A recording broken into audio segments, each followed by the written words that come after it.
हम स्टार्ट करते हैं जी कैफ 1 FAR 1 का टेस्ट नंबर 8 है जी आपका। अच्छा जी, ये क्वेश्चन आई कैफ की लेटेस्ट अटेम्प्ट का क्वेश्चन था बेसिकली, जो बिल्कुल अभी अभी गुजरी है। ठीक है,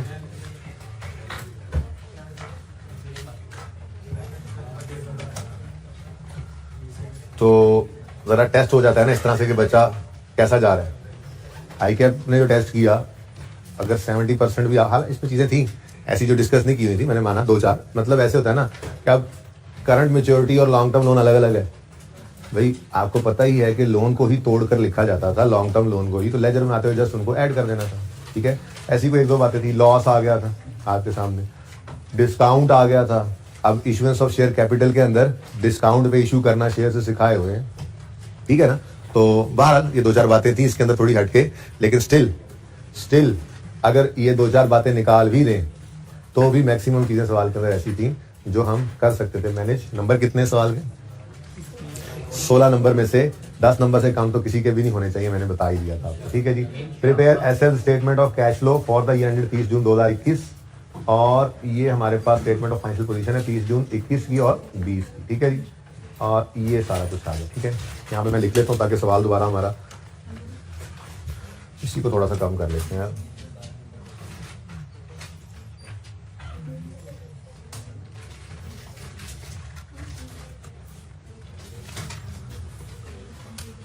ये 2021 और 2020। चले जी, अब क्या करना है भाई, सवाल शुरू कहाँ से करना है ये तो पता ही नहीं है हमें। हमें पता है भाई सवाल कहाँ शुरू करना है, और आपने भी फॉर्मेट बनाना है और मैंने भी फॉर्मेट बनाना है, और आपका वक्त शुरू होता है अब। आज रेसें लगी हुई हैं, आपने स्टेटमेंट ऑफ कैश फ्लो पूरा लिखना है फॉर द ईयर एंडेड। बता दें मुझे, चलो जी, रेसें लग गई, भी रेसें लग गई। कोई एब्रीविएशन आप नहीं यूज करना भाई, आपको थोड़ा सा डिसएडवांटेज है, लेकिन आपका एडवांटेज क्या है, आप सफे पे लिख रहे हैं, मैं बोर्ड पे लिख रहा हूँ। ठीक है, अच्छा जी, मैंने लिखा पीबीटी ही, क्योंकि मेरी आदत है, मैंने फॉर्मेट बनाते हो तो पीबीटी लिखना है। लॉस आगे बाद में तो स्लैश डाल के लॉस लिख देंगे, कोई मसला नहीं। अच्छा, एडजस्टमेंट फॉर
जी बच्चों, कितने बच्चे बना चुके इतना फॉर्मेट? सारे? अच्छा, सबसे स्लो मैं ही। अच्छा जी, आ जाए। अब बैलेंस शीट से शुरू करते हैं और अपनी नॉर्मल कार्रवाई करते हैं रूटीन की। लेकिन एक बार सवाल तो 2 बार पढ़ने से पहले शुरू ही ना करना होता, तो एक बार एडजस्टमेंट्स को गो थ्रू कर लेते हैं ताकि थोड़ा सा आइडिया हो जाए, ठीक है, कि किसी एडजस्टमेंट ने इधर किसी आइटम को हिट तो नहीं करना, खास तौर पे वर्किंग कैपिटल वाले आइटम को, क्योंकि उसको हम यहीं से डायरेक्ट ले जाते हैं, ठीक है ना। तो पॉइंट 1 में कह रहे हैं जी एसएल डिक्लेयर्ड फाइनल डिविडेंड। अब आपको पता है डिविडेंड अगर है तो फिर इसने रिटेन्ड अर्निंग्स को हिट करना होता है। अगर कैश डिविडेंड है तो रिटेन्ड अर्निंग्स और डिविडेंड पेबल को हिट करेगा, और अगर बोनस डिविडेंड है तो रिटेन्ड अर्निंग्स और शेयर कैपिटल को हिट कर देगा। यानी ये तो इक्विटी को ही हिट करने वाली एडजस्टमेंट है। आगे बढ़ते हैं। 20 मिलियन शेयर्स वर इशूड, ये भी इक्विटी, बल्कि मैं यूं लिख लेता हूँ कि इक्विटी को हिट करेगी ये एडजस्टमेंट। इक्विटी के अंदर आपको पता है रिटेन्ड अर्निंग भी आ जाती है, शेयर कैपिटल भी आ जाता है, ठीक है ना, और ये भी इक्विटी को हिट करेगी एडजस्टमेंट। वर्किंग कैपिटल आइटम की तो अभी बात कोई नहीं आई।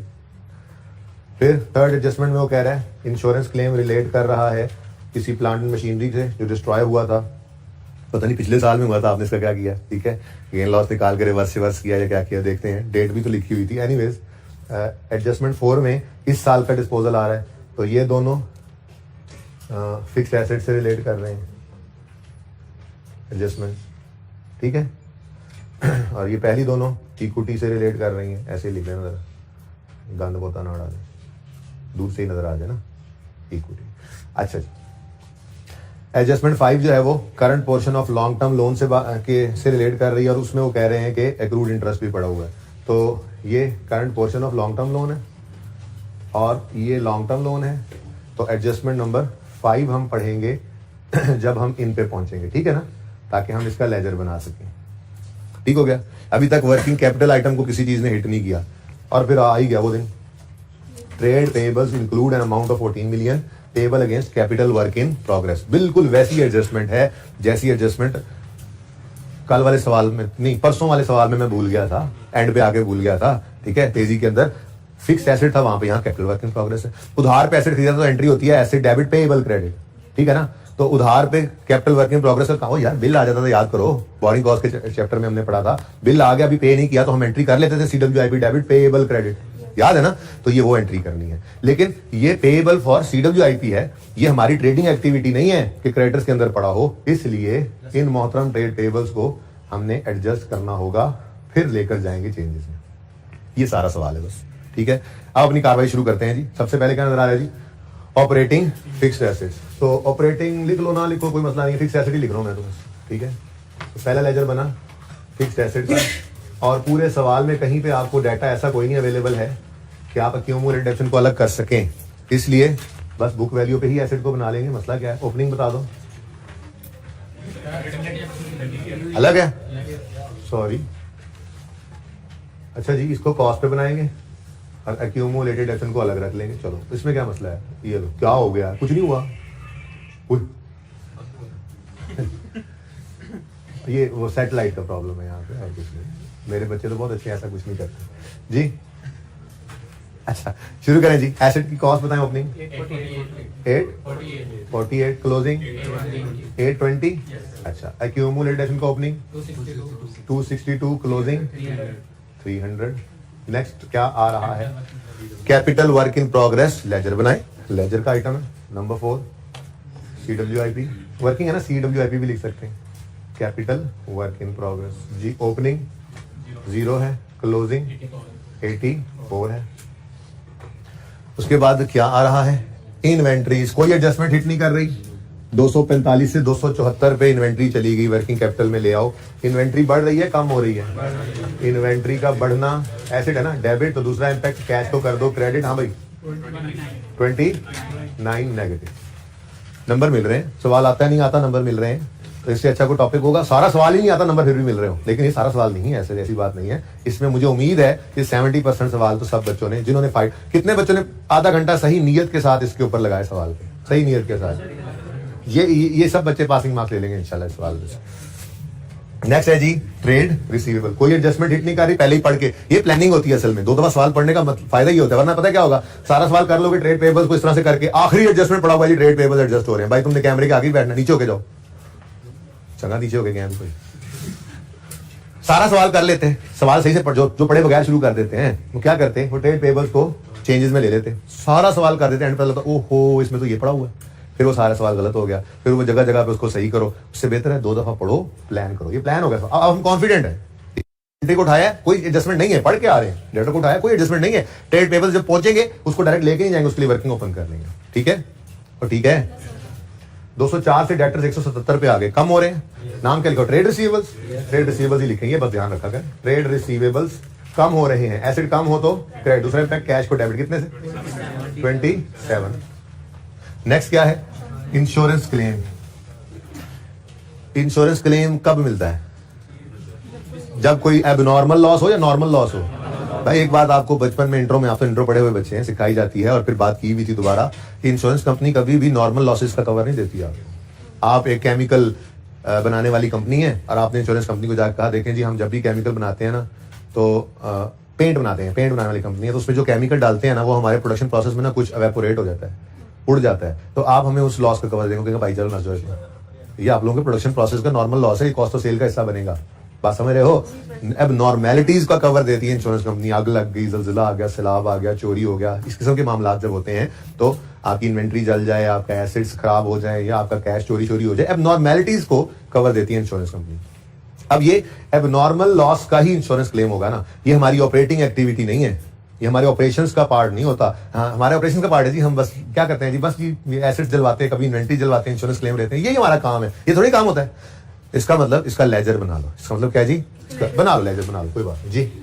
Number 5 insurance claim receivable, insurance claim receivable. ठीक है, ओपनिंग कितना है 30, क्लोजिंग कितना है, अच्छा यानी कि इस साल रिसीव हो गया होगा। एनीवेज साल के शुरू में रिसीवेबल था, रिसीव हो गया, कितने बच्चों ने इसका लेजर ही बनाया था।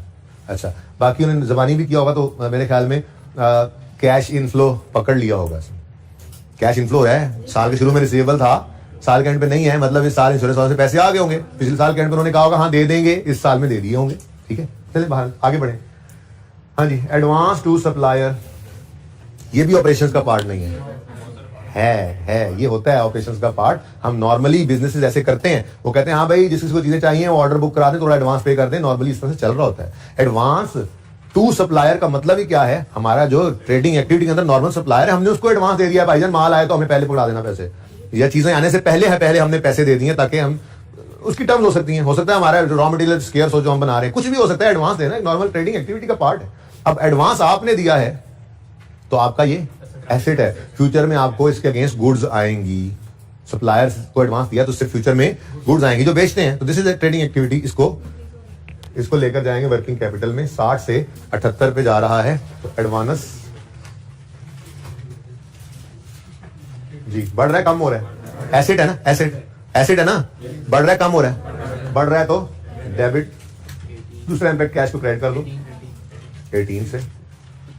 अब फिगर्स देखना, मुश्किल एडजस्टमेंट से पहले ही कैश फ्लो के अंदर कितनी फिगर्स पहुंची हुई होंगी आपकी, मतलब फिगर्स चेक करना। ठीक है next, cash and bank balances, cash and bank balances changes में लेंगे वर्किंग वन में 112 और 193 कैश एंड बैंक।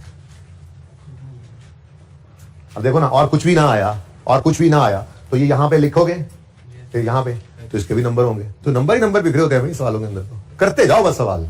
ठीक है, जो भी हिम्मत हारेगा ना बस वो नुकसान वाला बच्चा है। हाँ जी, शेयर कैपिटल का लेजर ओपन करेंगे, नंबर 6 शेयर कैपिटल।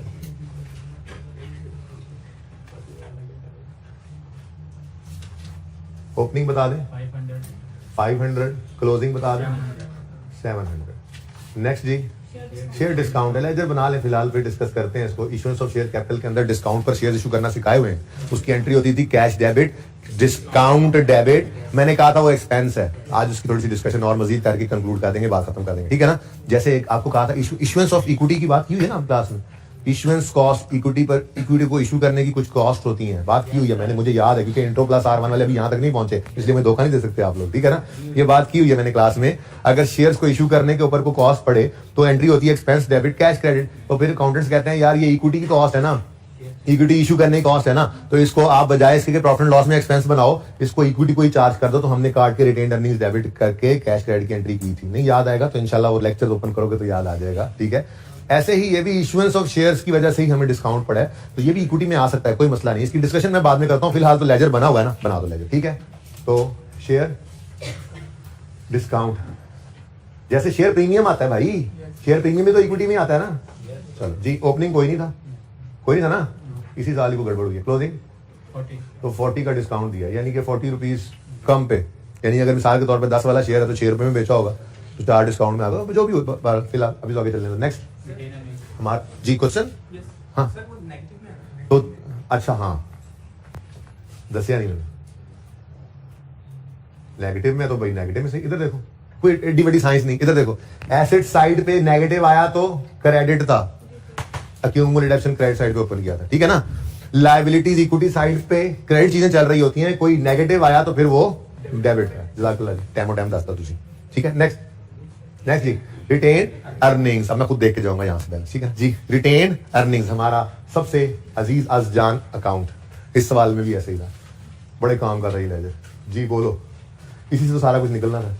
बड़ी बदतमीजी की हुई थी सवाल ने, लॉस बिफोर इंटरेस्ट दिया हुआ था। चलो खैर, हमें क्या, हम तो सवाल करते जाएंगे, इंशाल्लाह होता चला जाएगा। ओपनिंग बता दो 315, closing 220। Next long term loan, उसका करंट पोर्शन है, तो एडजस्टमेंट 5 को पढ़ के फारिग कर ही देते हैं फिर, ठीक है।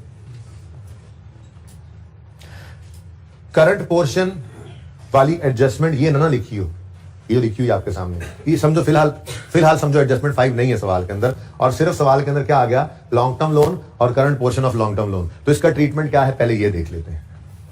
नंबर 9, लेजर आपने बनाया लॉन्ग टर्म लोन का।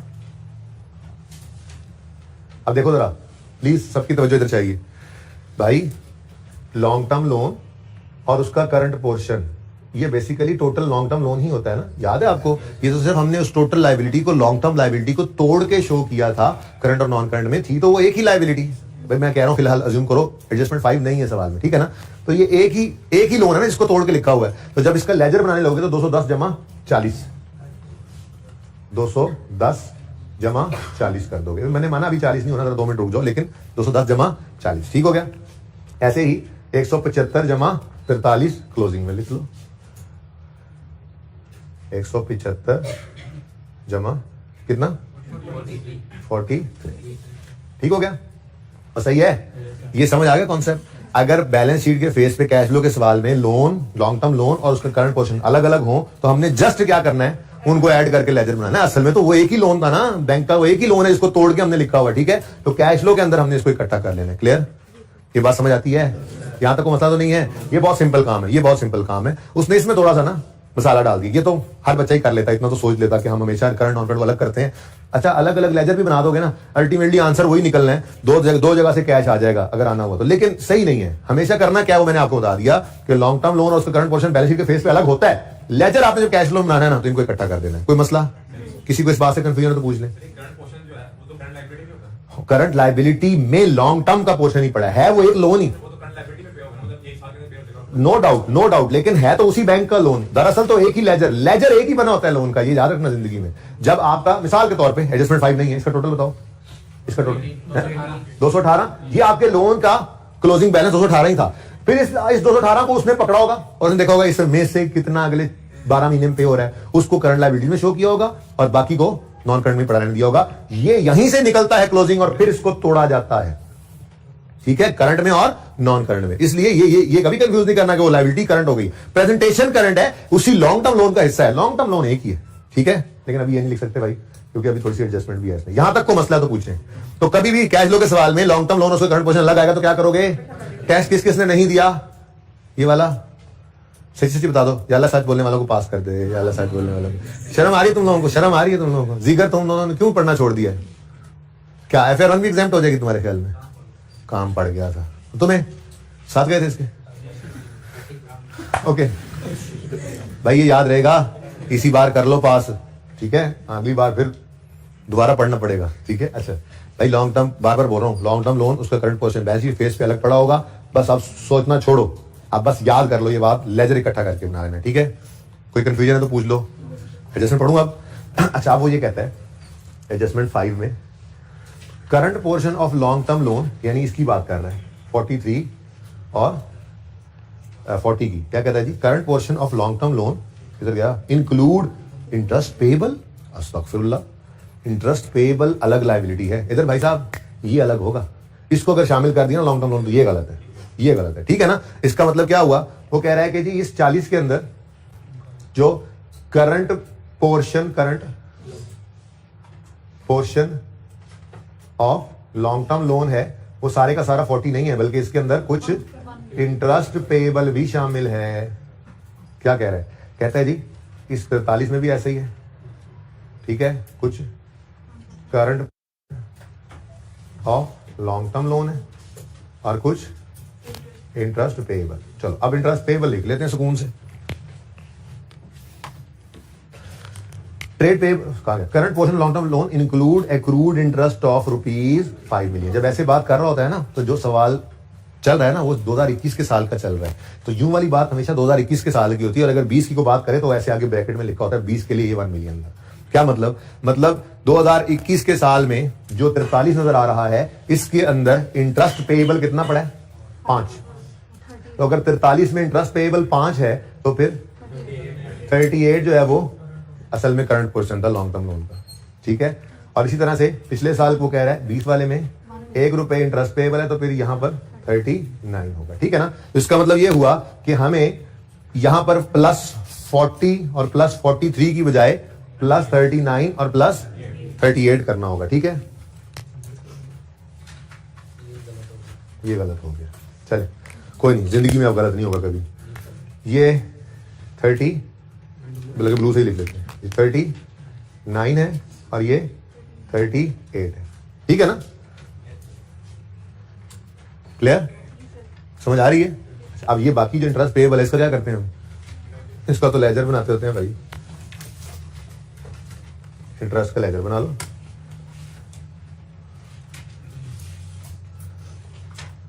ये इंटरेस्ट एक्सपेंस का लेजर बना, तो ओपनिंग ₹1 है पेएबल, क्लोजिंग ₹5 पेएबल, अभी भी तो पता लगा।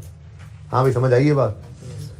तो मेरे ख्याल में अकाउंटिंग से ज्यादा अंग्रेजी की ही मार दी गई थी यहाँ पे। कितने बच्चों की ये एडजस्टमेंट बिल्कुल सही होगी, 4-5। अच्छा कोई बात नहीं।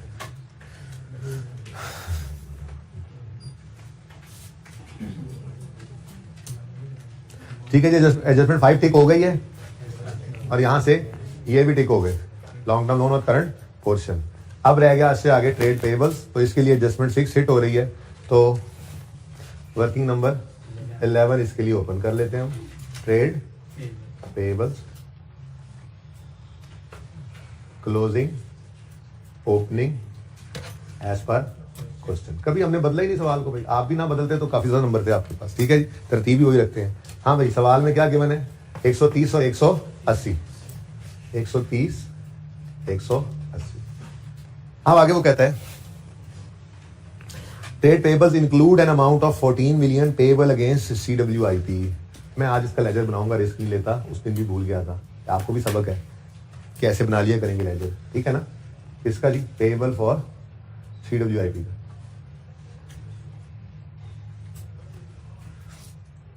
ये देखो भाई, एंट्री कराओ मुझे जरा, एंट्री कराओ। है कितना वैसे, है कितना, ₹14 जी। एंट्री करवाओ, CWIP debit, payable for CWIP credit.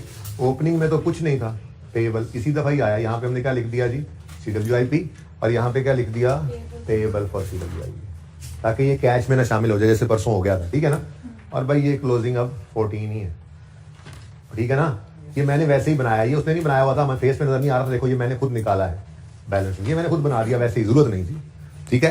लेकिन जरा आसानी होगी, क्या ओपनिंग पेबल कोई नहीं था, क्लोजिंग में 14 पेबल है, ये जिसने डायरेक्ट कर दिया वो भी ठीक है, ऐसे करके, ठीक है। तो 130 आ गया और यहाँ पे 166 आ गया, ठीक है जी। हमने लेस क्या कर दिया, पेबल फॉर CWIP को, ठीक है, और सही है। अब 130 से 166 पर ट्रेड पेबल्स बढ़ रहे हैं, बढ़ रहे हैं, कम हो रहे हैं, बढ़ रहे हैं। ट्रेड पेबल्स एक लायबिलिटी है, ट्रेड पेबल्स। वर्किंग कौन सी वाली में एडजस्टमेंट जरा बता रहा हूँ, वर्किंग 11। अच्छा अभी देखो बढ़ रहे हैं कम हो रहे हैं, बढ़ना है तो लाइबिलिटी का बढ़ना, क्रेडिट दूसरा इम्पैक्ट कैश टू डेबिट 36 से पॉजिटिव। कितने बच्चों की ये एडजस्टमेंट सही होगी? इतने ज्यादा थी, कमाल। इसके नंबर 2 होने चाहिए, अगर बाकियों के एक नंबर आ रहा हो ना, इसके नंबर 2 क्योंकि एडजस्टमेंट हो गया ये, ठीक है ना। एनीवेज फिर क्या रहेगा जी, एक्रूड एक्सपेंस सिंपल, फिर 43 से 48 पे चले गए, वर्किंग कैपिटल में ले आओ। एक्रूड एक्सपेंस यानी एक्सपेंसेस पेएबल, लायबिलिटी है, ठीक है ना। एक्रूड एक्सपेंस पेएबल एक्सपेंस, हाँ जी बढ़ रहे हैं कम हो रहे हैं, बढ़ रहे हैं कम हो रहे हैं, बढ़ रहे हैं। एक्सपेंस पेएबल है, पेएबल का बढ़ना, पेएबल का बढ़ना बेटा ये एक्रूड एक्सपेंस है, पेएबल का बढ़ना, क्रेडिट दूसरा इम्पैक्ट कैश टू डेबिट 5 से positive. Balance sheet is over, check कर लो, काफी फिगर्स पहुंच चुकी हैं यहाँ पे, ठीक है। और इवन अभी इनकम स्टेटमेंट से 2-4 चीजें उठाकर यहाँ पे लिख दो, ठीक है। यहाँ पर जैसे ही लिखोगे 2-4 चीजें तो काफी सारी फिगर्स और भी निकल सकती हैं। सवाल तो अभी पूरा किया ही नहीं मैंने, ठीक है। एडजस्टमेंट 5 टिक हो गई है और 6 भी टिक हो गई है। अब इनकम स्टेटमेंट की तरफ आते हैं, और इनकम स्टेटमेंट में फरकारी क्या लगा दी उसने, लॉस बिफोर इंटरेस्ट दे दिया। भाई हमें लॉस बिफोर इंटरेस्ट नहीं चाहिए होता है, लॉस बिफोर टैक्स चाहिए होता है, ठीक है ना। मैं पहले प्रॉफिट के हिसाब से आपको समझाता हूं। जैसे हमने आज तक इनकम स्टेटमेंट बनाई है, सेल्स होती हैं less cost of sales, GP आ जाता है, ठीक है जी। जीपी में हम ऐड करते हैं अदर इनकम, लेस करते हैं admin expense, selling expense, other expense, और इंटरेस्ट ना अगर माइनस करें तो ये बन जाता है profit before interest and tax, PBIT, ठीक है। फिर इसमें से लेस कर दे इंटरेस्ट एक्सपेंस तो ये बन जाता है प्रॉफिट बिफोर टैक्स। फिर इसमें से लेस करें टैक्स एक्सपेंस तो ये बन जाता है प्रॉफिट आफ्टर टैक्स। कुछ बात समझ आई? अब उसने हमें कहाँ लाकर खड़ा कर दिया, अदर इनकम ऐड की होगी उसने, एक्सपेंसेस लेस किए, बल्कि उसने सारा कुछ किया तो है, sales less cost of sale GP, operating expenses less किए, अदर इनकम में सिर्फ gain on disposal of equipment आ रहा है, ठीक है ना। तो ये सारी कहानी उसने कर दी, पर हमें खड़ा किया हुआ है उसने यहाँ पर, ठीक है। अब मिसाल के तौर पे मुझे चाहिए फिगर ये वाली, ठीक है, और यहां पर profit before interest and tax सवाल के अंदर वो दे देता है मुझे लेट्स से 150 रुपए, और सवाल से मुझे पता लग जाता है कि इंटरेस्ट एक्सपेंस 12 रुपए है। तो मैं क्या करूंगा भाई, माइनस करके कितना आ जाएगा 138, ये फिगर यूज कर लूंगा, तो ठीक है ना। अब ये तो था सवाल के अंदर, ऐसा नहीं था, ठीक है। लेट्स से टैक्स जो है उसके अंदर टैक्स जो है वो 38 रुपीज टैक्स काट गया हमारा, और 100 रुपए हमारा प्रॉफिट आफ्टर टैक्स आ गया, ठीक है ना। ये जाएगा कैश फ्लो के स्टार्ट में, ये जाएगा रिटेन्ड अर्निंग्स में, सही है। अब ये तो बात थी प्रॉफिट की, लेकिन कभी ऐसा भी तो हो सकता है कि हमारे पास यहीं पर लॉस आ जाए बिफोर इंटरेस्ट, मिसाल लेता हूं, बाकी सब चलता है वैसे ही, और यहां पर लॉस आ गया, और लॉस आ गया 21 का, ठीक है। और मुझे चाहिए फिगर जिसमें से इंटरेस्ट भी माइनस हो चुका हो, तो मैं ये चमक तो नहीं पड़ रही यहाँ पे आमिर भाई, नजर आ रहा होगा, वरना बोल तो रहा हूं भारत 21 का लॉस पड़ा है हमारे पास, लॉस, ठीक है। और मुझे ये लॉस नहीं चाहिए, मुझे इसमें से मजीद एक्सपेंस माइनस करके ये वाला चाहिए, बस टैक्स ना हो। और वैसे सवाल के अंदर टैक्स हो नहीं सकता, लॉस के ऊपर कौन सा टैक्स होता है, ठीक है ना। तो जो फिगर ये आएगी वही फिगर यहाँ पर चली जाएगी, और इनकम टैक्स है ना, इनकम टैक्स, इनकम होगी तो टैक्स होगा, लॉस पर तो टैक्स नहीं होता, ठीक है। एनीवेज सवाल हमें यहाँ पर लाकर खड़ा कर दिया, सवाल में ये 21 पे खड़े हुए, हम 21 पे खड़े हैं, ठीक है ना। ये सवाल ने हमें बताया। अब कहीं से हमें इंटरेस्ट एक्सपेंस की फिगर मिल जाए ना, ओए कमाल हो जाए। इंटरेस्ट का लेजर तो मौजूद है, ठीक है, इंटरेस्ट एक्सपेंस नहीं पता लग रहा। अब एक और हल भी है, वो हल ये है कि सवाल में हम यहाँ पे फंस गए आगे, ठीक है। रिटेन्ड अर्निंग्स का कॉलम तो मौजूद है ना, हो सकता है रिटेन्ड अर्निंग्स का डाटा उसने सारा दे दिया हो, और हमारे पास बैलेंसिंग फिगर वहां से प्रॉफिट आफ्टर टैक्स की निकल आए, जिसमें टैक्स रिवर्स करके प्रॉफिट बिफोर टैक्स तक पहुंच सके। या हम लॉस के केस में हैं तो रिटेन्ड अर्निंग्स में से हमें लॉस की फिगर मिल जाए, ठीक है ना, और लॉस पे टैक्स तो होता नहीं है, ठीक है। अब अगर ये फिगर आ जाए, ये मौजूद है, तो दरमियान में इंटरेस्ट एक्सपेंस फिर निकल सकता है, तो कहीं ना कहीं से तो चलेंगे ही। बहरहाल प्रॉब्लम ये है, अगर आप समझें तो सवाल के अंदर 21 का लॉस है, हमें फिगर ये वाली चाहिए स्टार्ट करने के लिए कैश फ्लो, और ये इंटरेस्ट एक्सपेंस भी चाहिए सवाल के अंदर, ये दोनों चीजें गिवन नहीं है। चलेंगे इंशाल्लाह, होता जाएगा काम, ठीक है। तो ये प्रॉब्लम समझ आ गई है, समझ आ गई है प्रॉब्लम, सबको प्रॉब्लम समझ आ गई, हल निकल आएगा उसका, प्रॉब्लम समझ आ गई है, चलो ठीक है। अच्छा जी, अब शुरू करते हैं जी एडजस्टमेंट नंबर 1 से। SL declared a final dividend of 10% on 30 September 20 which was paid in December 2020। हमारा ईयर एंड कब हो रहा है जी? 30 जून 2021 पे। वो कह रहा है जी साल के शुरू में ही उन्होंने डिविडेंड सितंबर में डिक्लेयर किया, शुरू बन जाता है ना, जुलाई अगस्त नवंबर 3 महीने, तीसरे महीने के एंड पे उन्होंने डिविडेंड डिक्लेयर किया और दिसंबर तक पे भी कर दिया, तभी तो डिविडेंड पेएबल बैलेंस शीट में नजर नहीं आ रहा। तो डिविडेंड पेएबल का लेजर बनाने की जरूरत नहीं है, लेकिन ये अमाउंट तो निकालनी पड़ेगी, ठीक है। अब बताओ भाई, पहले तो ये बताओ, ये डिविडेंड कैश डिविडेंड है या बोनस? कैश डिविडेंड है, पे कर रहे हैं वो, ठीक है। तो कैश डिविडेंड की एंट्री क्या होती है? डिविडेंड डेबिट, डिविडेंड पेएबल कर भी दो तो फिर कैश ही क्रेडिट होना है। डायरेक्ट कैश लिख दूं क्योंकि वो पेएबल का लेजर भी उसने नहीं दिया हुआ। अच्छा चलो यार एंट्री वही लिख लेते हैं, खैर डिविडेंड पेएबल क्रेडिट, ठीक है, बना दूंगा, कोई नहीं, एक लेजर ही तो है, ठीक है। और कितनी अमाउंट है? अब ये परसेंटेज ऑफ डिविडेंड हम कहां किस पे अप्लाई करते हैं? हमेशा लेटेस्ट शेयर कैपिटल के बैलेंस पे, और वो है हमारे पास 500। 700 तो बेटा साल के एंड पे है क्लोजिंग, ठीक है। जरा ध्यान से देखो, ये सितंबर में डिविडेंड इशू हो रहा है तो दिसंबर में पे भी हो रहा है, फिर मई में नए शेयर्स इशू हो रहे हैं तो वो क्लोजिंग तक जाते हैं तो वो भी ऐड हो गए होंगे। कोई नहीं, अब 700 ले लिया पर्चे में, कोई नहीं, अब तो जो होना था वो हो गया, ठीक है। लेकिन अब गलत को सही तो साबित ना करें, सही है। तो ओपनिंग कैपिटल पर इंटरेस्ट, ये डिविडेंड की परसेंटेज लगनी थी भाई, समझ गए बात को? कितने बचे? 500 पे 10% लगाया था, वो काफी ज्यादा। कितनों ने 700 पे लगाया था? नहीं, अब कौन मानेगा, एक दो के अलावा कौन मानेगा, कौन मानता है जी? तो 500 इंटू 10%, 50 से डिविडेंड डेबिट, डिविडेंड पेएबल, और इसको कहां डेबिट करेंगे? रिटेन अर्निंग्स में, ठीक है। तो ये एंट्री करनी है, ये एंट्री यहां पे कर, एंट्री करनी जरूरत है, डायरेक्ट ही किया करो ये बात, ठीक है। ये काम डायरेक्ट ही किया करो, यहां पे आओ, ठीक है। और रिटेन अर्निंग से कॉलम में आकर लिखो डिविडेंड, लिख लो पेएबल, लिख लो पेएबल, कोई मसला नहीं, नहीं लिख लो पेएबल, कोई बात नहीं। अभी मैं लेजर बनाता हूं, वो पेएबल ही पेड है, ओपनिंग क्लोजिंग में कुछ है भी नहीं, ठीक है। लेकिन यहां भैया वो एंट्री नहीं करनी, यहां पे डायरेक्ट आपने ये वर्किंग करनी है जी। 50 डिविडेंड पेएबल के अंदर जाके क्रेडिट कर दो, ये ऐसे ही फरमाइशी प्रोग्राम, डिविडेंड पेएबल, ताकि वो हमारी एंट्री ना भूले। मैं आपको सर वो आपने एक बार कैश क्रेडिट कर दिया था डिविडेंड से, हम एंट्री भूल जाते हैं उसके बाद से, तो मैं ऐसा रिस्क नहीं ले सकता भाई, मैं तो एंट्री वही करूंगा जो सिखाई हुई है, retained earnings debit, dividend payable credit, done जी, सही है। अब वो ये कह रहा था, देखो बैलेंस शीट में भी कोई ओपनिंग कोई क्लोजिंग नहीं नजर आया था हमें, ठीक है ना। और वो भी यही कह रहा है कि ये जो डिविडेंड डिक्लेयर हुआ था सितंबर में, ये दिसंबर तक पे भी हो गया है। यहां से बैलेंसिंग भी निकालो तो 50 ही आ रहा है, तो इसलिए मैं कह रहा था ये लेजर नाम ही बना दो, काम चलेगा। बहरहाल ये कैश अब आ गया तो यहां पे लिख दो डिविडेंड पेड 50, ठीक है। वर्किंग का रेफरेंस अब क्या देना, ऐसे ही आपने वर्किंग देना तो डिविडेंड पेएबल वाली वर्किंग, मैंने नंबर ही लगाया इसको, वैसे ही बस आपको सिर्फ एंट्री याद है इसलिए एंट्री वैसे की, कंफ्यूज तो कोई नहीं हो रहा, सब ओके चल रहा है।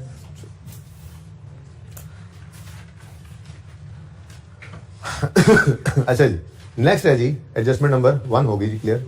एडजस्टमेंट 2 में वो कहता है 20 million shares were issued in May 2021, ठीक है। और ये पता लग गया हमें कि शेयर्स को डिस्काउंट पे इशू किया गया, ये पता लग गया हमें, ठीक है। अब मैं इशुएंस ऑफ शेयर कैपिटल की ना एंट्री करना चाह रहा हूं, अगर आपको याद है तो मुझे याद करा दो जरा। कैश डेबिट होता था और शेयर कैपिटल क्रेडिट होता था, इसको छोड़ो पहले जरा। कैश डेबिट होता था, शेयर कैपिटल क्रेडिट होता था, शेयर प्रीमियम क्रेडिट होता था। मतलब हम कहते थे जी मिसाल के तौर पे 15 रुपए का एक शेयर बेच दिया जिसकी फेस वैल्यू 10 थी, 5 शेयर प्रीमियम में चला गया। तो ऐसे सवाल के, ऐसी बैलेंस शीट के अंदर आपको इक्विटी में नजर आता था शेयर कैपिटल कितना 10 रुपए और शेयर प्रीमियम 5 रुपए, ठीक है। अच्छा अब हम शेयर्स को डिस्काउंट पे इशू करते हैं, तो कैश आया लेट से 8 रुपए, पर आपको याद है मैंने कहा था शेयर कैपिटल में तो हमेशा 10 नहीं जाना है, तो 2 रुपए क्या है जी डिस्काउंट एक्सपेंस। अब डिस्काउंट एक्सपेंस है, ठीक है, डिस्काउंट एक्सपेंस। अब बैलेंस शीट जब बनने लगी तो बैलेंस शीट के अंदर इक्विटी में शेयर कैपिटल के अंदर तो 10 ही नजर आया लाइक दिस, ठीक है। लेकिन इस डिस्काउंट को प्रॉफिट एंड लॉस में एक्सपेंस आउट करने की बजाय अकाउंटेंट्स कहते हैं इक्विटी में ही शो करो ताकि पता लगे this is a weak company. जैसे इसका पता लग रहा है, इसको इनकम रिकॉर्ड नहीं किया था, इस इनकम तो नहीं कहा था ना इसको, हालांकि भाई 10 वाली चीज है, 15 रुपए मिले 5 वादी मिले ना, पर इनकम नहीं कहा था। इससे बैलेंस शीट के अंदर स्ट्रेंथ शो की थी कंपनी की, तो इसको भी इक्विटी के अंदर ही लेकर आओ। बस क्या कर सकते हैं, अब इक्विटी के अंदर शो करना है तो 2 रुपए को नेगेटिव साइन से शो करना पड़ेगा, शेयर डिस्काउंट, शेयर प्रीमियम की वजह। ठीक है, तो ये एंट्री नजर में आ रही है। ठीक है, अगर शेयर्स को प्रीमियम पे इशू करें तो ये एंट्री होती थी, सिखाई हुई है बोलो। और अगर शेयर्स को डिस्काउंट पे इशू करें तो ये एंट्री होती है। तो छोटी सी बात ये कि इक्विटी के अंदर उसको प्रेजेंट कर दो तो नजर भी आ रहा है उसने प्रेजेंट किया हुआ, तो कोई ऐसी बात नहीं। अब मैं ये एंट्री पास करने चाह रहा हूं।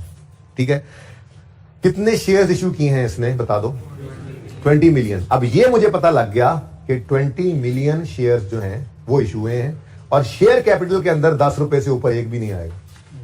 इस पे मुत्तफिक हो मेरे साथ? 20 मिलियन शेयर्स हैं, ठीक है, इंटू ₹10, इससे ऊपर कहानी नहीं हो सकती। क्यों? फेस वैल्यू कर सकते हैं, और शेयर कैपिटल में तो फेस वैल्यू आती है, चाहे प्रीमियम पे इशू करो चाहे डिस्काउंट पे इशू करो। शेयर कैपिटल अकाउंट में क्या क्या होना है, 10 रुपए की फेस वैल्यू। बोलो 200। अब ये 200 तो हो गया, ठीक है, लेकिन ये 200 शेयर कैपिटल के अकाउंट में पड़ रहा है। ठीक है, अब कैश कितना आया ये देखने के लिए पहले ये बताओ कि डिस्काउंट कितना है। 40 का तो डिस्काउंट है यार, चलो यहां कर दो, यहां 40 रुपए का शेयर डिस्काउंट नाम दे दिया हमने इसको, शेयर डिस्काउंट। ठीक है जी, अब ये शेयर डिस्काउंट अगर 40 है तो फिर कैश कितना आया होगा। बस ये एक छोटी सी इसके अंदर ना फनकारी थी, यानी कि मैं कह सकता हूं कि ये एक अच्छी एडजस्टमेंट थी जो परेशान करने वाली थी, वरना तो अभी तक जो कुछ हमने पढ़ा परेशान किसी चीज ने भी नहीं किया। ठीक है, और ना अभी आगे किसी चीज ने करना है परेशान। अंग्रेजी में मारना खा गए हो कि पिछले साल के अंदर हुए डिस्पोजल अकाउंट बना के गेन लॉस रिवर्स करते फिरते हो। अगर ऐसा कुछ किया हो तो वो अलग बात है, वो तो फिर आपने चवल मारी है। ठीक है ना, वरना ये अगली दोनों एडजस्टमेंट बिल्कुल ऐसे होने वाली। तो वाहिद एडजस्टमेंट ये थी। तो हर सवाल के अंदर बरकत के लिए ऐसी एडजस्टमेंट होती है, लेकिन इससे क्या निकलना है भाई। देखो सवाल पूरा हो गया था, यहां से सिर्फ इन्वेस्टिंग फाइनेंसिंग एक्टिविटी वाला कैश निकलना है। किसी ने 200 लिख लिया होना, किसी ने 160 लिखा होना, कोई नहीं, एक आधे नंबर का ही फर्क है, बाकी सारा सवाल तो वही पड़ा है। और सही है ना, इसलिए परेशानी ना। बाहर ये एंट्री पोस्ट करवाओ मुझे, कैश डेबिट 160 से, यानी कैश इनफ्लो कितना हुआ है 160 से। ठीक है ना, और शेयर डिस्काउंट डेबिट कितने से 40 से, और शेयर कैपिटल क्रेडिट कितने से। अब इधर देखो, यहां पे 200 लिखने की बजाय ना इस तरह लिखो तो ज्यादा बेहतर है। कैश शेयर डिस्काउंट, ये आपने एंट्री पास कर ली। ठीक है, ये क्या हुआ जी, कैश आया है फाइनेंसिंग एक्टिविटी में, fresh capital invested, working number नहीं, इसको रेफर कर दो, मैं तो कहता हूं वर्किंग नंबर 13, ये ज्यादा बेहतर है जी। कितना 160 का इनफ्लो। ये देखो कैश डेबिट दिखा दिया ना, इनफ्लो कैश का लेजर ही ना बना रहे तो कैश के अंदर वाला डेबिट यहां पर शो होगा। ठीक है, उसके बाद डिस्काउंट शेयर वाला डेबिट, ठीक है, और शेयर कैपिटल पूरे 200 से क्रेडिट, लेकिन तोड़ के लिख दिया ताकि डबल एंट्री नजर आए। ठीक है, किसी ने यहां पे 200 भी लिख दिया तो कोई बात नहीं, ऐसे 160 लेना सी बस। ठीक हो गया, यहां पे क्या लिख दिया, शेयर कैपिटल। ठीक है जी, ये बैलेंस हो गया, ये अभी रहता है। क्लियर, इसको जरा हजम करें आमिर भाई, ये ना यहां से करके लगाएं, यहां तक लगा हुआ। आपको मैं 2 मिनट देता हूं, 1 मिनट देता हूं, इसको देखें, सोचें, हजम करें, नोट करें, और फिर अगली 2 आखिरी आसान एडजस्टमेंट्स। तो मुश्किल सवाल नहीं था वैसे, इस एक एडजस्टमेंट को छोड़ के। और ये एक भी कितने बच्चों की सही हो गई थी ये बताओ यार, कमाल है। वैसे 10-12 बच्चों की ये एडजस्टमेंट भी सही हो गई। वैसे आई वाज़न्ट एक्सपेक्टिंग दिस, मैं ये एक्सपेक्ट कर रहा था कि ये तो सारे नहीं गलत होनी है। तो ये 8-10 बच्चों की ये एडजस्टमेंट सही होगी, तो बाकी सवाल तो सबका ही सही होना है ना। तो इसीलिए कहा था 10 नंबर से कम किसी के नंबर हुए ना इस टेस्ट में तो उसकी खैर नहीं है।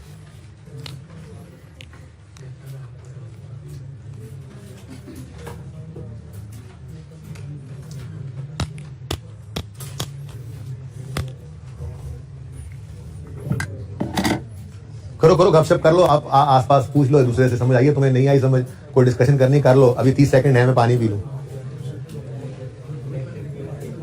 असल में पूरे सवाल में काम की एडजस्टमेंट ही कोई नहीं थी, मैं कहा चलो आ गई, 2 मिनट दे दिए बच्चे समझने ले।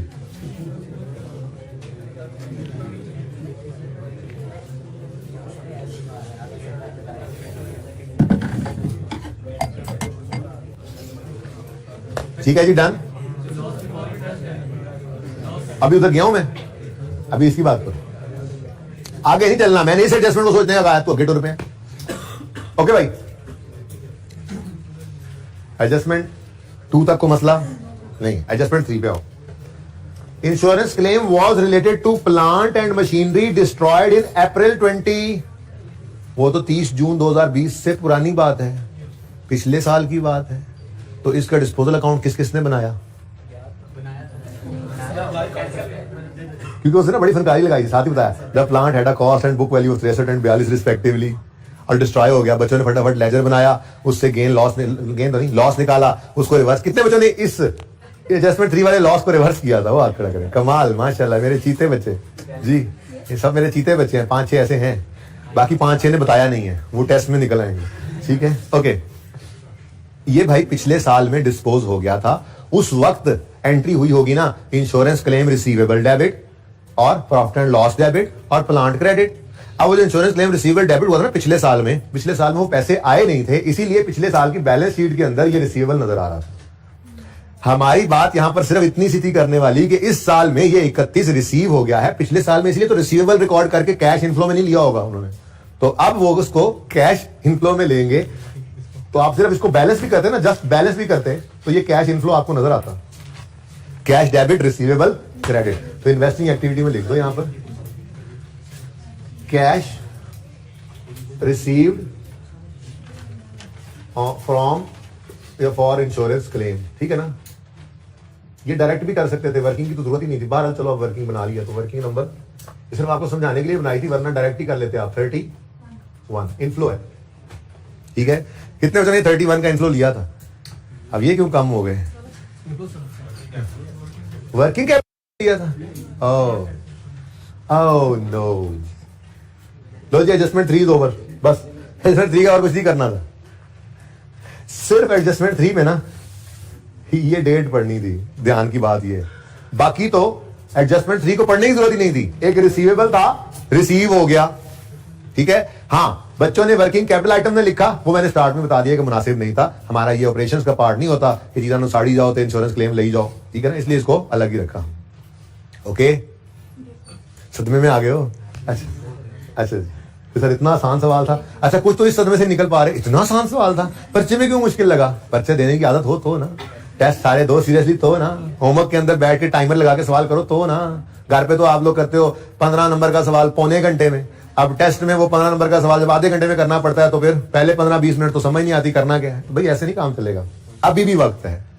अच्छा जी, आज ही सुधर जाओ, हो जाओगे पास इंशाल्लाह। लो भाई, एडजस्टमेंट 4 इतनी जबरदस्त आसान एडजस्टमेंट है जी। During the year asset disposed of equipment having cost of 75 and book value of 35।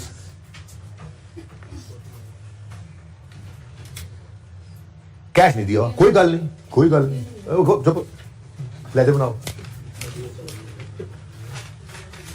Disposal, बस फिक्स एसेट ही लिख दो, हमारे पास अकाउंट फिक्स एसेट का। ठीक है, हाँ भाई, जो फिक्स एसेट बिका है उसकी कॉस्ट कितनी है? 75, और उसकी बुक वैल्यू कितनी है? 35। तो एसेट अकाउंट में से तो कॉस्ट निकलनी है 75 की, ये फेंक देंगे हम डिस्पोजल में। 75 फिक्स एसेट के अकाउंट से जी कॉस्ट तशरीफ लाई है, और एक्यूमुलेटेड डेप्रिसिएशन यहां से डेबिट होनी है डिस्पोजल वाली, ऐसे ही है ना, ये निकाल लेते हैं भाई। कॉस्ट अगर 75 है और बुक वैल्यू कितनी बताई? 35 है, तो 40 की एक्यूमुलेटेड डिडक्शन। अब ये सवाल था, तो मतलब कहने का मतलब ये बस इसके अलावा और कोई काम की बात नहीं थी सवाल के अंदर। हाँ, बस प्रॉफिट की बजाय लॉस दे दिया था, ठीक है, और बिफोर इंटरेस्ट दे दिया था। तो ये छोटी मोटी बातें हैं, थोड़ा सा ध्यान बंदा अगर लगाए वैसे ही ये बात कर लेता है। चले बाहर, क्या हो सकता है? किधर से हम? उधर 40 और इधर भी 40। ठीक है, तो ये सवाल खत्म हो गया। हाँ, अब इधर देख लो, ये सेल, ये कॉस्ट ऑफ सेल को तो हम लेते नहीं है, ना ही ऑपरेटिंग एक्सपेंसेस को लेते हैं। हाँ, ये 17 पकड़ लो, ये gain on disposal of equipment है, इसी की बात हो रही है। ये जो इक्विपमेंट बिका है इसमें क्या आया है? गेन। डिस्पोजल अकाउंट में गेन किस तरफ आता है? सोच भी लिया करो, डिस्पोजल अकाउंट अगर क्रेडिट हो रहा हो तो प्रॉफिट एंड लॉस डेबिट होता है, तो लॉस होता है, और डिस्पोजल अकाउंट डेबिट हो रहा हो, प्रॉफिट एंड लॉस क्रेडिट हो रहा हो, तो ये क्या होता है? गेन। तो गेन कितना है? 17। तो कैश की फिगर बैलेंसिंग कितनी आ गई जी? 52। ये कैश इनफ्लो और ये गेन रिवर्सल। कितने बच्चों ने ये सही निकाल लिया था? ये तो सबने निकाल लिया ना सही, ठीक है, इसके नंबर मिल जाएंगे आपको। हाँ जी, प्रॉफिट की फिगर तक आते आते गेन क्या हो चुका है? ऐड हो चुका है बेटा, लेस कर देंगे gain on disposal of equipment. Working का रेफरेंस देना सवाल में गिवन था, कितना? 17 माइनस। ठीक हो गया? ठीक है, तुम्हें क्यों सदमा हुआ है? कितनी फिगर इसमें सही है? 1 2 3 4 5 6 7 8 में से तुम्हारी कितनी फिगर सही है? उसको छोड़ कर बताओ कितनी फिगर सही है? वर्किंग ठीक। अच्छा जी, ये 17 का गेन रिवर्स हो गया। अब यहां पे क्या लोगे? Cash receive from disposal of equipment. जी वर्किंग नंबर 14 कितना है? 52। इनफ्लो ये वर्किंग 14 लिखा है मैंने, ठीक है जी, सही है। बस सवाल खत्म है, अब सवाल को साइड पे रखो। अब बस यही है हमारी कुल दुनिया, सवाल यहीं से पूरा करना है। तो शुरू करते हैं अल्लाह का नाम लेके, ठीक है, क्योंकि और कोई डाटा तो नहीं रह गया, और कोई चीज प्लेस करने वाली कोई नहीं रहेगी सवाल में। अब शुरू करो भाई। फिक्स एसेट के अकाउंट में बैलेंसिंग फिगर किस तरफ आ रही है? कितनी? 47। तो फिर ये क्या होगा? एडिशन ही होगा जी। तो addition in fixed asset, working number 2 से 47 है। अब चूंकि ये एडिशन है, कैश आउटफ्लो 47 नेगेटिव, ठीक है जी। ये लेजर हो गया खत्म। इधर इसको खत्म करो। बैलेंस में किस तरफ आ रही है? कितनी? डेप्रिसिएशन एक्सपेंस ही होगा फिर 78। डेप्रिसिएशन एक्सपेंस कहाँ जाएगा? कितने बच्चों का ये 78 आ गया था? ये 78, ये डेप्रिसिएशन आधा नहीं, एक होगा शायद, देख लूंगा मैं, मार्किंग स्कीम लगाऊंगा। लेकिन ये सब चीजों के नंबर है भाई। ये तो कह रहा हूं कि अब देखो मैंने वो लॉस वाली चीज को गायब कर दिया फिलहाल। अच्छा, कैपिटल वाला जो इम्पैक्ट आया उससे सिर्फ ये एक फिगर ही निकली है ना बस, और क्या, ठीक है। तो कुछ भी नहीं होता है, ऐसे ना परेशान हुआ करो। तो ऐड प्रॉफिट तक आते आते डेप्रिसिएशन लेस हो चुकी है, ऐड कर दोगे डेप्रिसिएशन एक्सपेंस। कौन सी वर्किंग में निकाला है आपने इसको? 3 में कितना? 78 है ये। Capital work in progress balance करो, किस तरह बैलेंसिंग फिगर आ रही है? तो फिर ये क्या होगा? एडिशन इन CWIP होगा भाई, कितना? 70। Addition in capital work in progress, working number 470 minus cash outflow. ये हो गया पहले ही जी, इसका कैश 31 में ले गया हूं इनफ्लो। शेयर कैपिटल को जरा बैलेंस करो, किस तरफ बैलेंस आ रहा है? बैलेंस ही हो गया, सुभान अल्लाह। चेक किया, यानी हम सही जा रहे हैं। ओके, डिस्काउंट भी बैलेंस है। रिटेन्ड अर्निंग को बैलेंस करो, किस तरफ आ रहा है? डेबिट आ रहा है। ये क्या है? Revalue surplus debit retained earning credit तो होता है, फजूल सी फिगर। इधर तो डेबिट नहीं ना हो सकती है ऐसी कोई चीज, एबनॉर्मलिटी सोच रहे हो तो। रीवैल्यू सरप्लस तो है ही नहीं, अगर होता भी तो वो रीवैल्यू सरप्लस डेबिट होकर रिटेन्ड अर्निंग क्रेडिट होती है। एक एबनॉर्मलिटी पड़ी हुई है ना पहले। अब हम बैठ गए, हमने कहा यार डेबिट और तो कोई चीज हो नहीं सकती सिवाय इधर डिविडेंड के। डिविडेंड जो था वो सवाल ने पहले ही बता दिया हुआ है, तो फिर हो ना हो ये लॉस ही था। और अगर बिफोर इंटरेस्ट लॉस है तो इंटरेस्ट एक्सपेंस माइनस होने से तो इसमें बढ़ना ही था, ठीक है। तो बताओ भाई क्या आया है? Loss before interest and tax, नहीं, लॉस बिफोर टैक्स बैलेंसिंग कितना? 40। अब ये 45 की फिगर ना जरा इधर ले आओ।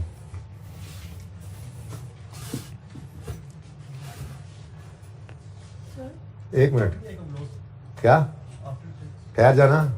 लॉस आफ्टर टैक्स भी 45 है, टैक्स तो होता ही नहीं है ना। तो फिर मैंने वैसे जरा फॉर्मेट ना छेड़ा पूरा, तो ये 45 ही है। अब मुझे बताओ, अगर इंटरेस्ट से पहले लॉस 21 था, इंटरेस्ट के बाद 45 हो गया है, तो इसका मतलब इंटरेस्ट एक्सपेंस बैलेंसिंग कितना है? 24। ये तो हम पता नहीं लगा। ये कितने बच्चों ने सही कर लिया था? अच्छा कोई बात नहीं, इधर कुछ और गड़बड़ करके थे। बहरहाल इसको मैं यहीं पे देखो, ये ऊपर सारा कुछ नहीं करना था, ठीक है ना। आपने ये वर्किंग नंबर कौन सा बन रहा है वहां पे? 14 हो गया, इसको 15 कह दो। तो 15 में जस्ट क्या करना था? आपने सिर्फ लिखना था लॉस। कहां से आया ये लॉस? वर्किंग नंबर, वो रिटेन अर्निंग वर्किंग बताओ, बोलो 8। वर्किंग 8 से लिखना था आपने, ठीक है ना। तो यार ये कुछ भी नहीं है, ठीक है ना। ये तो बस समझाने के लिए था आपको, ठीक है। इस सवाल के अंदर ऐसा कुछ भी नहीं है, ये सवाल है हमारा, ठीक है। अच्छा, लॉस वर्किंग 8 से आया। ये नीचे वाला भी आपको लिखने की कोई जरूरत नहीं थी, क्योंकि जब लॉस है तो टैक्स कैसा, लेकिन तैयारी पूरी करी ना, कभी प्रॉफिट वाला सिनेरियो आ सकता है, ठीक है। अच्छा, अब इतनी सी वर्किंग आपने करनी थी, लॉस लिखना था जी, वर्किंग 8 से आया, और ये लॉस बिफोर इंटरेस्ट था क्वेश्चन में गिवन, और ये बैलेंसिंग आपने 24 निकालना था, ये क्या है, इंटरेस्ट एक्सपेंस। अब ये 45 नेगेटिव चला जाना था कैश फ्लो के टॉप पे, और ये 24 का इंटरेस्ट एक्सपेंस चला जाना था इंटरेस्ट एक्सपेंस के लेजर में, ठीक है। तो प्रॉफिट बिफोर टैक्स की बजाय आज क्या है जी हमारे पास, लॉस बिफोर टैक्स है। लॉस पूरा लिख लो ताकि वो ऐसे, वो तो पीबीटी तो याद हुआ है। लॉस बिफोर टैक्स कितना है जी, 45, नेगेटिव लिख लो बस, वर्किंग नंबर 15 जी। स्टूडेंट आपने जो किया वो जरा सब्र करो 1 मिनट, फिलहाल ये देख लो करना क्या है, ठीक है। 45 से लॉस बिफोर टैक्स लिख दिया हमने। अब यहां पर कितने गया ये भाई साहब, इसके अंदर आपको पता है कैश भी आता है और इंटरेस्ट एक्सपेंस भी आता है, लेकिन आज हमें दोनों ही उसने गायब कर दिए हुए थे हमारे सवाल में। तो ये इंटरेस्ट एक्सपेंस भी हमारे पास वर्किंग 15 से निकल आया जनाब। वर्किंग 15 में कितना एक्सपेंस निकला है, 24, तो यहां पे लिख दो। अच्छा यार सॉरी, एक बात रेफरेंस गलत दे दिया मैंने, ये जो लॉस बिफोर टैक्स आया ना, ये हमारा वर्किंग 8 से आया, सही है ना। ये तो यहां से निकला था 45, इसको उधर लेकर गए थे, मैंने रेफर जरा गलत कर दिया ना, बाद में घर में बैठे देख लो यार कहाँ है वर्किंग 15 में ये लॉस 8 से आया था। चले जी, हो गया काम, अब तो काम ही हो गया, ठीक है जी। रिटेन अर्निंग्स हो गया बैलेंस, तो बोलो ये लोन वाले को भी बैलेंस कर दो, इनका टोटल करो 210 जमा 39, 175 जमा 38, 213, बैलेंसिंग फिर इस तरफ आ रही है। लो जी लोन रीपे किया कितना, 36, ये 36 क्या है, लोन रीपे। कोई नहीं, एक अच्छा सवाल था, आप लोगों को जमीन पे लाने के लिए जरूरी होते हैं ऐसी चीजें, इतना आसान भी हमसे नहीं हुआ, मतलब हमें मेहनत की जरूरत है, मतलब हम थके अभी ना। 36 next, interest expense, balancing figure interest paid की आगे कितनी, 20। अभी तक देखो भाई, एक्सपेंस को ऊपर रिवर्स करोगे और नीचे माइनस कर दोगे, तो प्रॉफिट की फिगर तक आते आते एक्सपेंस लेस हो चुका था, इंटरेस्ट एक्सपेंस ऐड कर दो। इंटरेस्ट एक्सपेंस तो वर्किंग 15 में हमसे निकला है, कितना है जी, 24, और इंटरेस्ट पेड हमने ये इधर वाली वर्किंग में निकाला है, वर्किंग 10 में कितना जी, 20। टैक्स तो था ही नहीं भाई, लॉस पे कौन सा टैक्स। कैसा रहा फिर, enjoying with Umair and 100 others, ये हो गया, ये डन है, डन है। इसमें कोई बैलेंस निकला, हमने खुद बैलेंस निकाला था, ये तो जबरदस्ती मैंने बनाया था, फरमाइशी लेजर। डिविडेंड पेएबल, ये फरमाइशी लेजर था, ये एंट्री भी पोस्ट हो चुकी है, ये भी काम खत्म हो गया है, तो बस फिर टोटल फरमाइए क्या, क्यों आ गया ना current portion of long term loan, इधर की करना है। पहली बात तो ये है कि इंटरेस्ट एक्सपेंस को भी हम इधर नहीं लाते। देखो इससे ऊपर ना, इन 3 से ऊपर एक लाइन स्टैंडर्ड ने लिखी होती है, उसमें वो कहता है cash flow from operations. Operations का पार्ट सिर्फ यहां तक है, और चूंकि इंटरेस्ट भी हमारे ऑपरेशंस का पार्ट नहीं है, लोन लेना इंटरेस्ट देना, तो हम इसीलिए इसको like gain loss on disposal हम यहाँ पे इसको रिवर्स करते हैं और पेमेंट की फिगर यहाँ पर लेते हैं। ये तो वैसे ही हमारा ऑपरेशन नहीं है, तो इंटरेस्ट ही हमारा ऑपरेशन नहीं है, लोन तो वैसे ही छोड़ दो, फाइनेंसिंग एक्टिविटी है भाई, क्या कर रहे हो। चलो जो करना सी करता सी पान। और करंट यार, करंट लायबिलिटी तो अगर आती हुई तो यहाँ पे आती थी भाई, आपकी बहस हो सकती थी कि करंट लायबिलिटी लेनी है तो वो वर्किंग कैपिटल में आप ये वर्किंग वन में लेकर आते हैं, कैश एंड कैश इक्विवेलेंट के अंदर शॉर्ट टर्म लोन तो इधर आते हैं ना। अब करंट पोर्शन को शॉर्ट टर्म लोन ही कह रहे हो ना आप, करंट लायबिलिटी, ठीक है ना। तो अगर जिद करो भी तो यहां नहीं करो, लेकिन मैं कह रहा हूं नहीं भाई नहीं, ये कोई शॉर्ट टर्म लोन नहीं है, ये वही लॉन्ग टर्म लोन है, जस्ट प्रेजेंटेशन पर्पस के लिए हमने उसको अलग किया हुआ था, तो उसको इकट्ठा कर दिया लेजर के अंदर, ठीक है ना। तो होना सी तो हो गया पान। ओके टोटल बताओ, -9, इतना करंट तो बात सिर्फ 9 निकले, 34 पॉजिटिव नेगेटिव, ये भी नेगेटिव, 120 पॉजिटिव, टोटल 81 पॉजिटिव, अल्लाह खैर, चलो ठीक है। वकास भाई ये जरा सोल्यूशन ना टाइप करवा के ले आए मेरे पास, और मार्किंग स्कीम करवा ले मेरे से इसको, आई के वाला सोल्यूशन ना देना, उनको कुछ समझ नहीं आनी, सब कुछ ही ब्रैकेट्स में होता है वहां।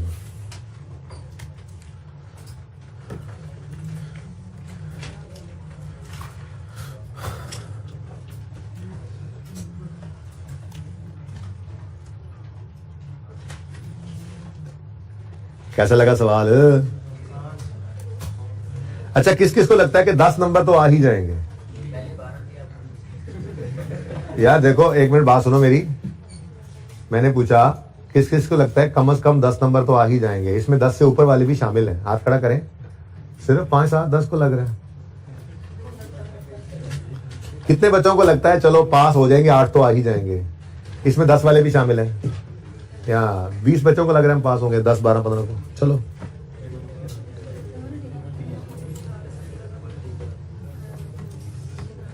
अच्छा जी, ये टेस्ट 7 जरा ओपन करें जल्दी से, 2 मिनट इसको देख लें। मैं पूछ लूँ ना मसला क्या है इसमें, जो आप लोगों ने रोला डाला हुआ है। ये टेस्ट कैसा हुआ था? अच्छा हो गया था ये? इसमें कोई मसला, सोल्यूशन शेयर किया आपसे? बच्चों शेयर करके सोल्यूशन ग्रुप में भी भेज दिया। चलिए एक नजर देख लेता हूं, इसमें कोई मसला ना हो। अच्छा, इसमें प्लीज यार बातें ना करें।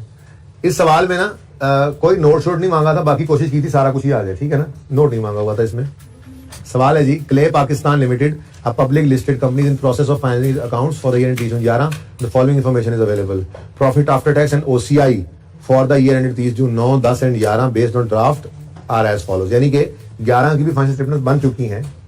वो कॉल वाला एक सवाल किया था, रिवैल्यूएशन वाला, सिर्फ उसके अंदर हमने कहा था कि जी अब कोई चीज गिवन ही नहीं है तो करंट ईयर को भी हम अज्यूम नहीं करते कि वो बन चुका हुआ है, वरना तो हर सवाल के अंदर यही अप्रोच चली आई है कि करंट ईयर की इनकम स्टेटमेंट बैलेंस शीट भी बन चुकी होती है। जैसे वो ये बता रहा है कि प्रॉफिट आफ्टर टैक्स जो है 2009 का, 2010 का और 2011 का, लेकिन 2011 के बारे में क्या कह रहा है? ये ड्राफ्ट है। इसका मतलब पिछले 2 ऑडिटेड ही है ना, ठीक है? वैसे भी अब तक क्या पिछले 2 साल अभी तक ऑडिट ही नहीं हुए होंगे, ठीक है जी? उसके अंदर प्रॉफिट आफ्टर टैक्स गिवन है और अदर कंप्रिहेंसिव इनकम में रिवैल्यूएशन सरप्लस अरोज हुआ था 2011 में, सिर्फ वो गिवन है, ठीक है? ओके, उसके बाद पॉज करें जी जरा। भाई इसमें कोई मसला, ये जो ऊपर उन्होंने प्रॉफिट आफ्टर टैक्स और फिर अदर कंप्रिहेंसिव इनकम अलग किए, को मसला है, बड़ी तफसील से इसके ऊपर बात हुई है, मारनी पड़नी चाहिए थी इसमें। फिर वो कहता है जी, CPL changed method of valuation of inventories from एफको to FIFO for the year ended 30 June 11, impact of this change is given, ठीक है जी? अब 30 जून 9 पर वो कह रहा है जी इन्वेंट्री इंक्रीज हो गई 20 से, उल्टा आसान कर दिया था। अब क्लोजिंग ऑफ 9 इंक्रीज हुआ है तो क्लोजिंग स्टॉक के बढ़ने से प्रॉफिट बढ़ेगा।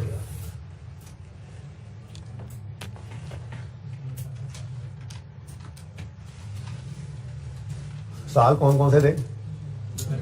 11, 10 और 9, पंजाबी वाली 9। अच्छा जी, नजर ही कुछ नहीं आ रहा, मिटाना ना, अच्छा उठ के मिटाना देना। अच्छा जी 2009 का, बस ये सिर्फ सवाल के ऊपर, 2009 का स्टॉक क्लोजिंग होगा ना, ठीक है? बस जज़ाकल्लाह, ये नहीं था। 2009 का स्टॉक बढ़ा है या कम हुआ है? बढ़ा है। क्लोजिंग स्टॉक बढ़ गया क्योंकि वो क्या कह रहा है? For the year the impact of this change is given for the year ended 30 June 9, तो क्लोजिंग स्टॉक की बात ही कर रहा है ना। तो क्लोजिंग स्टॉक 20 से बढ़ गया, क्लोजिंग स्टॉक ऑफ 2009 बढ़ गया, कितने से बढ़ा? 20 से, तो प्रॉफिट भी बढ़ जाएगा 20 से। ये इंपैक्ट आ गया, ठीक है? आगे गए, 2010 का क्लोजिंग स्टॉक क्या हो गया जी? तो क्लोजिंग स्टॉक ऑफ 2010, चलो एक लाइन छोड़कर लिख लेता हूं, जरूरत तो कोई नहीं है Bharat. Closing stock of 2010 decrease हो गया, कितने से? तो प्रॉफिट भी डिक्रीज हो जाएगा। 30 जून 2011 के अंदर क्लोजिंग स्टॉक 20 से बढ़ गया तो प्रॉफिट भी 20 से बढ़ जाएगा। ये आसान था। उसके बाद मैंने कहा था एक साल का क्लोजिंग अगले साल का ओपनिंग बनता है, तो बिना किसी सोच समझ के आपने इस 20 को अगले साल लिखना है नेगेटिव, इस 30 को अगले साल लिखना है पॉजिटिव और इसका अगला साल है। और यहां पे आप लिख सकते हो, लिखना चाहो तो। वैसे तो मैंने कहा था कि ये भी मत लिखा करो, क्या मतलब? ज्यादा बेहतर क्या है, इसी को ऐसे कर दो और कंफ्यूजन से भी बच जाओगे। कोई अगर जिद करे नहीं मैंने ओपनिंग स्टॉक लिखना है तो वो फिर कैसे लिख सकता है? मैंने बता दिया, एक लाइन छोड़ सकते थे, ठीक है? बहरहाल मैंने तो यूं सिखाया हुआ 30, इसको आगे पूछना था। तो ये इंपैक्ट था इसका, simple. Next, above changes have not been incorporated in financial statement, बड़ी मेहरबानी जी कर लेंगे हम। उसके बाद कैश डिविडेंड और बोनसेस डिक्लेयर्ड या paid during the 3 years are as follows. हमने कितने साल की चेंज इन इक्विटी बनानी है? 2 साल की, ठीक है। अब 2 साल की चेंज इन इक्विटी के अंदर 2 साल के ही डिविडेंड आ सकते हैं, ठीक है। तो अगला काम क्या करना था, हमने अपने 2 साल लिख लेने थे। 10 के अंदर आता है फाइनल ऑफ 9 और इंटरिम ऑफ 10। फिर 11 का साल है तो final of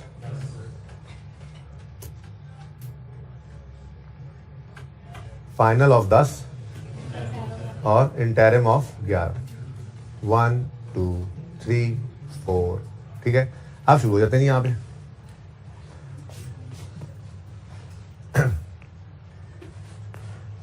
final of 9, interim of 10, final of 10, interim of 11, ये 4 ही डिविडेंड में हमने ढूंढना है, ठीक है। कैश बोनस को बाद में देखेंगे। Interim of 9, interim of 11 number 4 है, आएगा बिल्कुल। पर हम 2 साल की चेंज इक्विटी बना रहे थे ना, तो दूसरे साल के अंदर इसमें आना है, पहले पोर्शन में नहीं आना। नंबरिंग से ये फायदा भी हो जाता है, ठीक है। अच्छा जी, final of 9, final of 10, yes number 3 है, ठीक है। फाइनल ऑफ 11, ठीक है। बोनस पे अलग से सोच लो अब। इंटरिम, फाइनल ऑफ 10 नंबर 2, तो ये नंबर 2 हो गया। कोई और 2 भी था?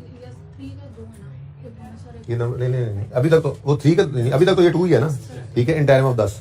Next, final of 10, final of 10, ये आ गया नंबर 3। तो फिर इसको ए कर लो, इसको बी कर लो, ठीक है। एक ही दिन होगा ना, एक ही दिन, कुछ बोनस और कुछ कैश। तो मैंने आपको वैसे ही कहा हुआ है, पहले आप क्या किया करो, कैश लिख लिया करो ताकि कंफ्यूजन ही ना हो, ठीक है। तो ये डिविडेंड्स जस्ट पोस्ट करने थे, मेरे ख्याल में कोई मसला तो नहीं है। कहता है जी final dividends are declared at the end of अगस्त,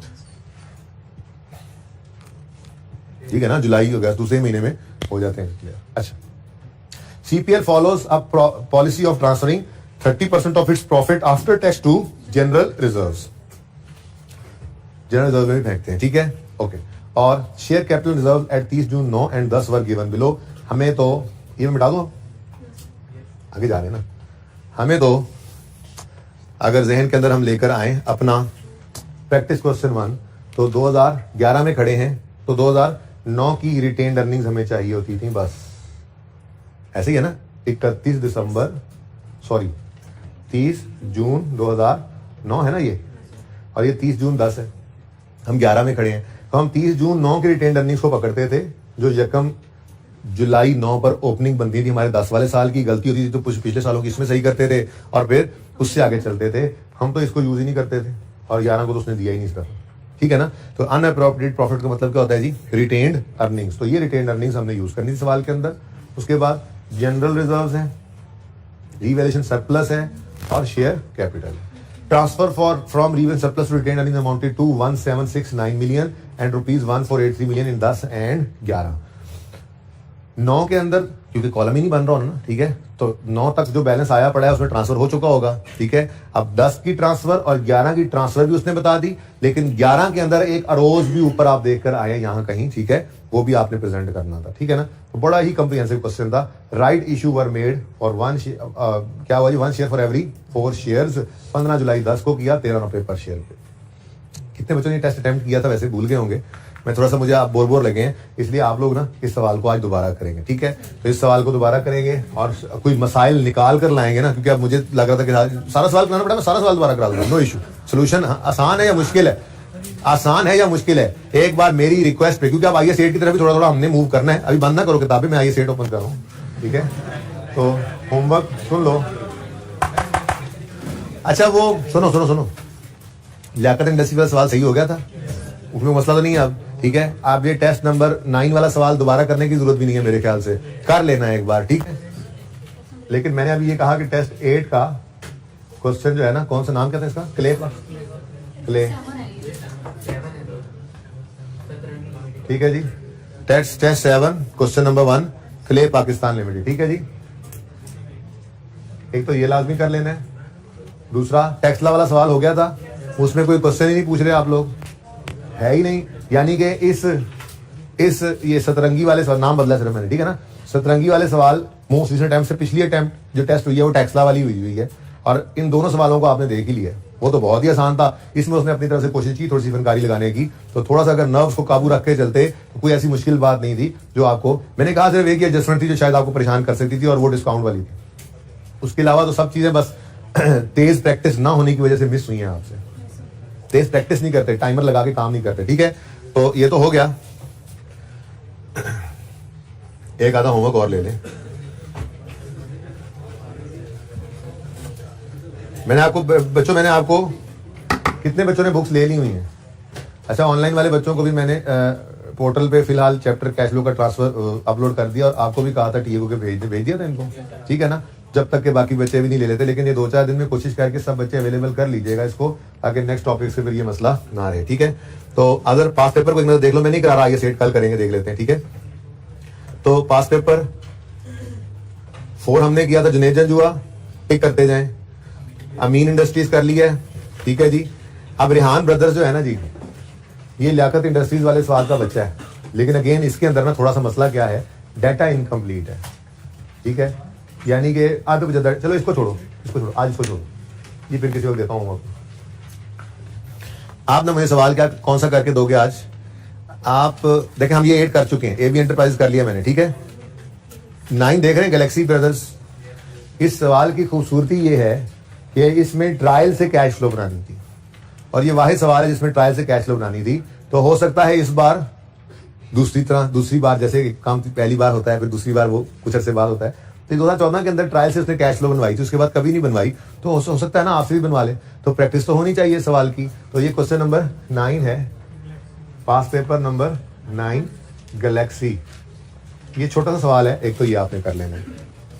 आगे पास पेपर में कोई सवाल नहीं दे रहा। XYZ कर लिया हमने, क्वालिटी एंटरप्राइज 11 कर लिया हमने, 12 लियाकत इंडस्ट्रीज कर लिया हमने, 13 नादर लिमिटेड कर लिया हमने, 14 ड्रम लिमिटेड कर लिया हमने, 15 अभी नहीं करना, वो मेथड दूसरा है, 16 आप कर सकते हैं लेकिन अभी रहने दें, और टेक्सला भी आप कर चुके हैं, ठीक है। तो मेरे ख्याल में काफी सेफ हैं आप अभी अल्हम्दुलिल्लाह, लेकिन अभी भी कैश फ्लो की जान छोड़ नहीं रहे हम। कल इंशाल्लाह मैं डायरेक्ट मेथड से कैश फ्लो सिखाऊंगा, और अभी 4-5 दिन ये टॉपिक चलेगा, इसके साथ IAS 8 भी चलेगा। तो अभी नेक्स्ट वीक में भी हम शायद नया टॉपिक शुरू ना कर पाए, शायद कर भी लें, ठीक है ना, लेकिन इनको पक्का कर लें। हालांकि हम काफी पक्के हो चुके हैं, ठीक है, लेकिन फिर थोड़ा सा और पक्का करेंगे, ठीक है। आप थोड़ा सा होमवर्क और ले लो, एक सवाल और। चुप। हाँ, तो कल स्पोर्ट्स से पहले जरा प्रैक्टिस, ऐसे फिर से सवाल लिखो कैसे। अच्छा चलो, बात सुनो।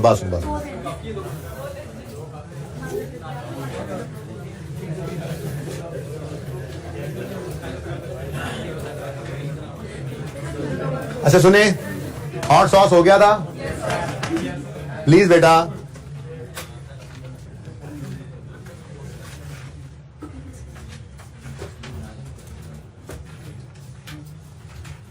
हाँ जी, मर्दान वाला सवाल दूं या सिंध वाला सवाल दूं या तरबेला वाला सवाल दूं? चलो आज KPK से शुरू करते हैं, पहले KPK, फिर उसके बाद तरबेला आएगा, फिर उसके बाद लाहौर से होते हुए मर्दान सिंध वाली साइड चलेंगे, ठीक है। तो आपने क्या करना है जी, आपने आज सवाल कर लेना है question number 8, Mardan software limited, question bank number 8 Mardan software, ठीक है जी। अल्लाह हाफिज।